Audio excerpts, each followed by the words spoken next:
Alright guys, a quick one. Here, I'll detail how to turn on or turn off lockdown mode on Samsung phone.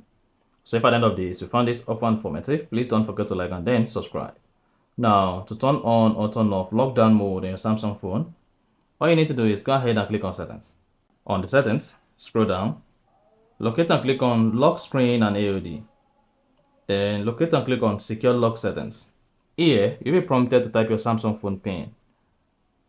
Then click on continue. Locate show lockdown mode option. If this is enabled, just toggle this off. What this does is, if you press the power button, when the lockdown mode option is turned off, you only have 3 options available here. And if lockdown mode option is turned on and you press the power button, you have a lockdown mode option that helps to protect your fingerprint. Whenever you press or turn on the lockdown mode, then your Samsung phone fingerprint will be disabled. You'll only be able to access your Samsung phone using PIN. So that is basically how you can easily turn on or turn off lockdown mode options in Samsung phone. If you found this offer informative, please don't forget to like and then subscribe.